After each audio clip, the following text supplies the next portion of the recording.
इस वीडियो में हम देखने वाले हैं नवलखा पोल, हाथी पोल, गणेश पोल, अंधेरी पोल, प्राचीन चिकित्सालय, प्राचीन अतिथि गृह। और अब बढ़ते हैं इस वीडियो की ओर। नमस्कार दोस्तों, एक बार फिर से आपका स्वागत है।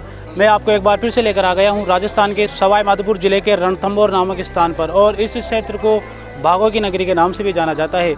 मेरे पीछे आप जो ये दुर्ग देख रहे हैं, इसका नाम रणथंभौर का दुर्ग है, और हम आपको इसका पूरा भ्रमण करवाएंगे। और जितना मेरा सामर्थ्य होगा, मैं इसकी तलहटी से लेकर के इसकी अंतिम दीवार तक की जानकारी आप लोगों को देने का प्रयास करूंगा। तो बने रहिए और देखते रहिए आपके अपने अनिल बैरागी के साथ अतीत के चलचित्र।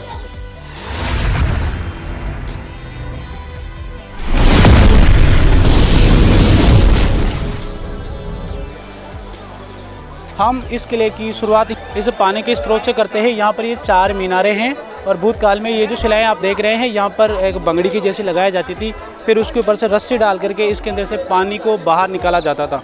परंतु वर्तमान समय में तो यहाँ पर पाइप वगैरह लगा दिए गए हैं। इसे स्थानीय भाषा में बेरी कहते हैं दोस्तों।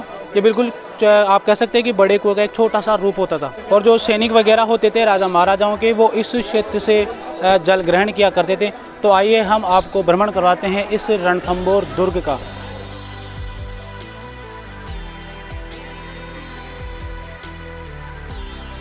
हम जब रणथंभौर दुर्ग में प्रवेश करते हैं तो हमें एक सामने ये चक्र देखने को मिलता है। ये सूर्यवंशी चक्र है, क्योंकि जो राजा हमीर देव थे वो चौहान वंश से अपना संबंध रखते हैं।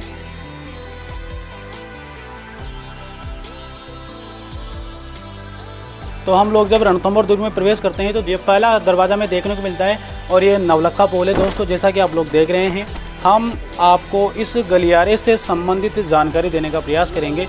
ये जो भाग आप देख रहे हैं दोस्तों, एक बार इसके ऊपर नज़र दौड़ाने का प्रयास करें। ये बिल्कुल छोटा सा गलियारा है, और आगे जाकर के फिर आपको ये दीवार दिखेगी। उसके बाद में फिर इस किले का ये मुख्य द्वार आपको दिखाई देता है। हम जब रणथंभौर दुर्ग के अंदर प्रवेश करते हैं दोस्तों, तो मध्य राह के अंदर हमें ये पंचदेव देखने को मिलते हैं, जैसा कि आपको दिखाया जा रहा है। और ये पंचदेव हैं, ये हनुमान जी हैं, ये गणेश जी हैं, ये भैरू जी हैं, ये माता जी और ये शिव जी हैं। इन 5 देवताओं को इस वजह से मध्य राह के अंदर स्थापित किया जाता था दोस्तों। जब भी हम किसी भी विरासत का निर्माण करते हैं तो इन पंचदेवों की स्थापना भारतीय परंपरा के अनुसार हम लोग करते हैं, चाहे वो कोई किला हो, महल हो, या किसी भी प्रकार का कोई भवन हो। इसी वजह से इन 5 देवताओं की स्थापना हम लोग मध्य राह के अंदर करते हैं। हम जैसे जैसे रणथंभौर की चढ़ाई करते हैं तो हमारे सामने फिर से एक और पोल आता है, और ये हाथी पोल है। जैसा कि आप वो शिला देख रहे हैं दोस्तों, ये जो शिला है अग्र वाले भाग से हमें गणेश जी के जैसी दिखाई देती है, और अगर हम उसको पीछे की तरफ से देखते हैं तो हमें एक बैठे हुए हाथी के समान प्रतीत होती है। और ये जो शिलाएं आप देख रहे हैं, जिसमें आपको ये पीछे एक मस्तक नजर आ रहा है, ये गद्दार रणमल का मस्तिष्क है दोस्तों, जिसे राजा हमीर ने काट कर यहाँ पर डाल दिया था। और कहा जाता है कि जो स्थानीय नागरिक है या भूतकाल के अंदर जो वृद्ध जन होते थे, वो इसके ऊपर 5-5 जूती मारकर फिर इस किले में प्रवेश करते थे। ये गद्दार रणमल का सर है, और ये जो आप इसके पीछे दो ये शिलाएं देख रहे हैं दोस्तों, ये उसकी भुजाएं हैं, दाएं भाग की भुजा और बाएं भाग की भुजा। हम आपको इस रणथंभौर दुर्ग से संबंधित और विस्तृत जानकारी देने का प्रयास करेंगे। तो बने रहिए और देखते रहिए आपके अपने अनिल बैरागी के साथ। हम लोग जब रणथंभौर दुर्ग के अंदर प्रवेश करते हैं और जैसे ही हाथी पोल के बाहर आते हैं, तो हमें किले के अंदर ये एक भवन, ये आप इन्हें किसी प्रकार के कक्ष कह सकते हैं, ये देखने को मिलते हैं। और जहाँ तक मेरा अंदाज़ा है, ये जो कक्ष बनाए गए हैं भूतकाल में सैनिकों के रहने के हिस्सा रहे होंगे। और ये जो ऊपर वाला जो झरोका आप देख रहे हैं, और यहाँ पर आपको जो विभिन्न प्रकार के कक्ष आपको दिखाई दे रहे हैं, वहाँ पर भी पहले भूतकाल में सैनिकों के रहने का स्थान रहा होगा। और ये बिल्कुल छोटे छोटे से कक्ष है, जैसा कि कैमरामैन आपको दिखा रहे हैं दोस्तों।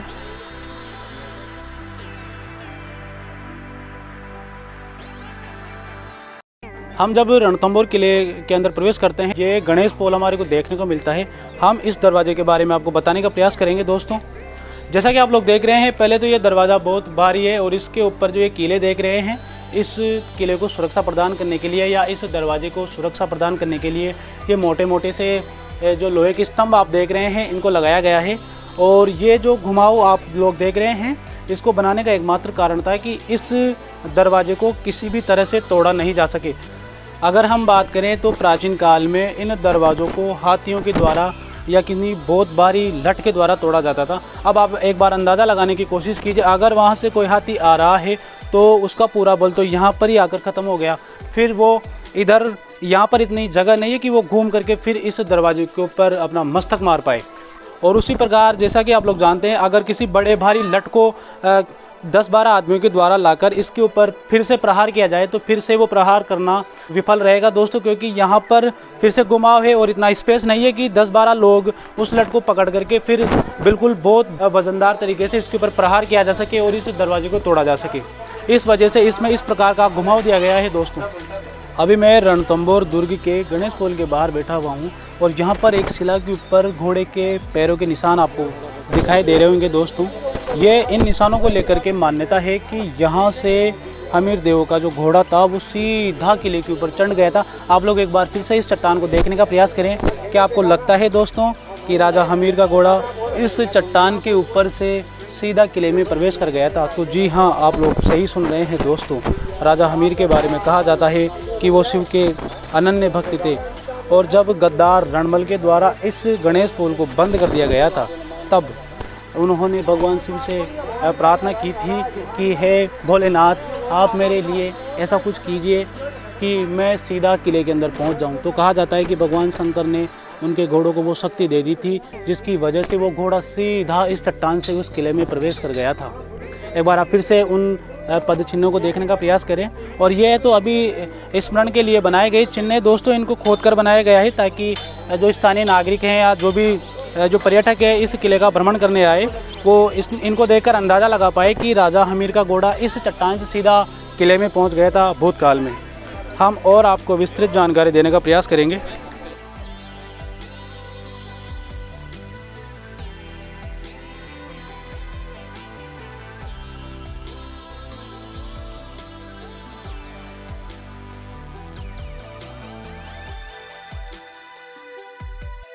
मेरे पीछे जो आप ये दरवाज़ा देख रहे हैं दोस्तों, ये अंधेरी पोल है और इसके ऊपर जो झरोखा आपको नज़र आ रहा है, जब राजा महाराजा किसी युद्ध को जीतकर इस किले में प्रवेश करते थे तो रानियों के द्वारा इस झरोखे से उनके ऊपर फूलों की बरसात की जाती थी या पुष्प वर्षा की जाती थी। इसे तोरण द्वार के नाम से भी जाना जाता है दोस्तों।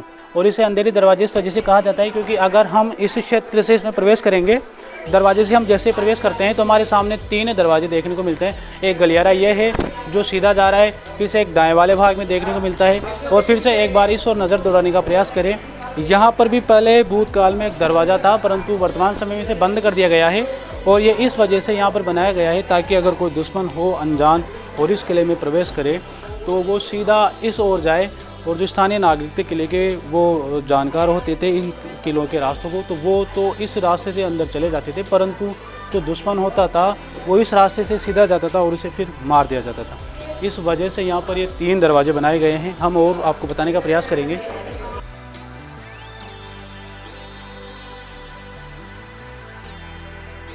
हम लोग जैसे ही अंधेरी दरवाजे से बाहर निकलते हैं तो हमें ये एक शिला देखने को मिलती है दोस्तों। और इस शिला को लेकर एक मान्यता है कि जो पशु होते हैं उनके अगर स्तनों में दूध नहीं आता तो यहाँ पर दूध चढ़ाने से उनके स्तनों में दूध आ जाता है। ये किंवदंतियाँ, किस्से, कहानियाँ जो भी है हमने यहीं के स्थानीय लोगों से सुनी है। एक बार आप देख सकते हैं यहाँ पर लोगों ने दूध की धार लगा रखी है, इसको लेकर के यही मान्यता है।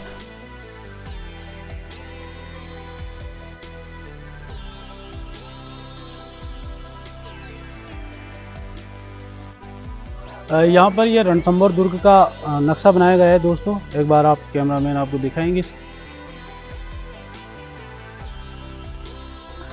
एक बार फिर से इस दीवार पर नज़र दौड़ाने का प्रयास करें दोस्तों। और ये जो लंबा सा छेद आप लोग देख रहे हैं इसको एक बार देखने का प्रयास करिए। ये जो छेद है सीधा गणेश पोल के ऊपर निकल रहा है, मतलब अगर गणेश पोल पर कोई दुश्मन हो तो सीधा यहीं से उसके ऊपर प्रहार कर दिया जाए। तो दोस्तों अभी मैं रणथंभौर दुर्ग में बने हुए चिकित्सालय को देखने के लिए जा रहा हूँ और ये पूरी तरह से जर्जर अवस्था में है, जैसा कि आप लोग देख रहे हैं। अब मैं अंदर की ओर प्रवेश कर चुका हूँ और यहाँ पर मेरे सामने एक झरोखा आपको दिखाई दे रहा होगा।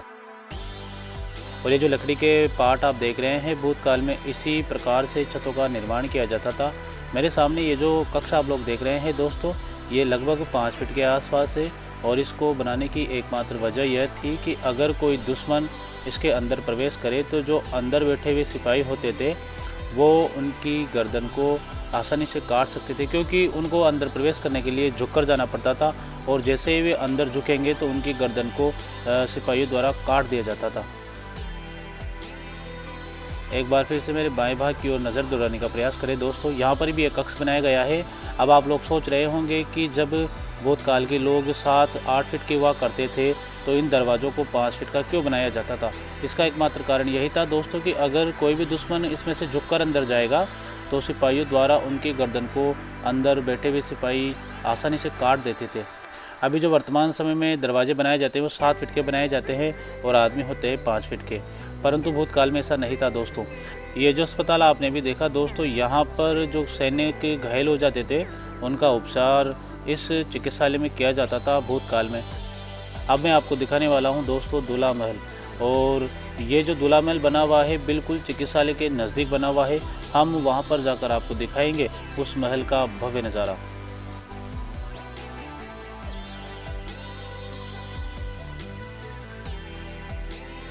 तो जैसा कि आप लोग देख रहे हैं, मैं दूल्हा महल को खोजने का प्रयास कर रहा हूँ और यहाँ पर विभिन्न प्रकार के ये झरोके बनाए गए हैं। यहाँ पर पहले भूतकाल में जो अतिथि हुआ करते थे वो बैठा करते होंगे शायद, और इन महलों के अंदर भूतकाल में राजा महाराजाओं या इस रणथंभौर दुर्ग में जो स्थानीय नागरिक हुआ करते थे उनके शादी विवाह में जो दूल्हे होते थे उनको बिठाया जाता था। जैसा कि आप लोग देख रहे हैं, मैं अभी दूल्हा महल के अंदर खड़ा हुआ हूँ और ये पूरी तरह से जीर्णशीर्ण अवस्था में है दोस्तों। पेड़ पौधे नज़र आते हैं, ये एक अनदेखी के कारण ये विरासतें अपना दम तोड़ रही है दोस्तों। यहाँ पर भूतकाल में विभिन्न प्रकार के महल बनाए गए होंगे शायद, परंतु अभी हमें सिर्फ ये खंडर देखने को मिल रहे हैं और इसी से आप अंदाज़ा लगा सकते हैं कि ये भूतकाल में दूल्हा महल था। यहाँ पर दुल्हों को या जो अतिथिगण होते थे उनको बिठाया जाता था विश्राम के लिए। यहाँ पर विभिन्न प्रकार के कक्ष में, उन कक्षों में जाकर आपको नहीं बता सकता, क्योंकि यहाँ पर किसी भी वक्त किसी भी प्रकार की आकस्मिक घटना हमारे साथ हो सकती है दोस्तों। यहाँ पर जो कक्ष बनाए गए थे उनमें झरोके रखे गए थे और झरोकों के अंदर से वो शीतल हवा, जो कि वर्तमान समय में आप जिसे एसी कहते हैं, एयर कंडीशनर, उसी की भांति प्रतीत होती थी दोस्तों। मेरे पीछे आप ये जो शौचालय देख रहे हैं ये सैनिकों के लिए बनाए गए थे, और एक बार इस ज़मीन पर धराशायी होकर गिरी हुई शिला पर नज़र दौड़ाने का प्रयास करें दोस्तों। ये जो शिला है उस अस्पताल की है जहाँ पर सैनिकों के लिए पहले जड़ी बूटियों को ओखली के द्वारा कूटा जाता था और फिर उनके शरीर पर हुए घावों के ऊपर उस दवाई को लगाया जाता था। जैसा कि आप लोगों ने देखा दोस्तों, मैंने इस रणथंभौर दुर्ग के चारों दरवाज़ों की विधिवत जानकारी देने का प्रयास किया है। आगे वाले भाग में हम देखने वाले हैं बादल महल, राजा हमीर का वो इतिहास जो शायद ही आज तक आप लोगों ने सुना होगा। हम 32 खंभों की छतरी भी आपको दिखाएंगे, उसका संपूर्ण भ्रमण आपको करवाएंगे। तो बने रहिए और देखते रहिए अतीत के चलचित्र आपके अपने अनिल बैरागी के साथ।